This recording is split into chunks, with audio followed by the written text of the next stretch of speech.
ভাই কদিন থেকে না চারিদিক থেকে শুধু খবর আসছে ফেসবুকে যে কেশব দে আর জয়ন্ত রায় কন্টেন্ট ক্রিয়েটার, তার দুজনের মধ্যে একটু ঝামেলা হয়েছে। ঠিক আছে, জয়ন্ত রায়কে নাকি অপমান করে দিয়েছে কেশব দে। ও একজন কন্টেন্ট ক্রিয়েটার কেশব দে, ঠিক আছে। কিন্তু ভাই পার্থক্য হচ্ছে এটাই যে তুই সাধারণ ভালো ভদ্র মাইন্ডে গেছিস, কিন্তু তোর মাইন্ডে অলরেডি ওই লন্ডিয়াবাজ। কেন বলছি, কারণ বেশ কিছুদিন আগে সে ওর বউকে শালা বান্ধবী হিসাবে পরিচয় করাতো, কারণ ওর ফ্যান ফলোয়িং যেন কম না হয়ে যায়।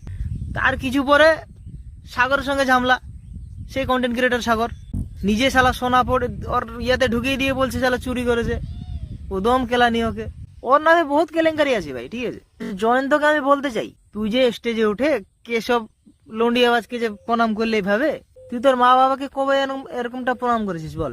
বোকা চোদা লন্ডিয়াবাজকে বোকা চোদা শালা পা ধরে প্রণাম করেছিস, ভোসড়িকে মুখে থুকে দিলি না কেন? তুই স্টেজে উঠে হাক থু করে দিস মুখে, বাস আমাকে ভালো লাগতো ভাই। কাকে ভালো লাগুক না লাগুক, আমি ভাই স্যাটিসফ্যাকশন পেয়ে যেতাম। যাক, কোথায় আছে ভাই, ঠিক আছে। এই ছোট জায়গা থেকে যখন কেউ বড় জায়গায় চলে যায় না, ওর অহংকার গাঁড়ে তেল অলরেডি ধরে যায় ওর, ঠিক আছে। তো তারও ওষুধ আছে, ওটা পরের পরের বিষয়।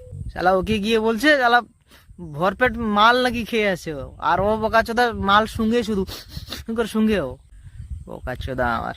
আর বেশি কিছু বললাম না ভাই, পারলে ভিডিওটা কেশবের গানে ঢুকিয়ে দিও, যে গানে ঝাল ধরে যায়।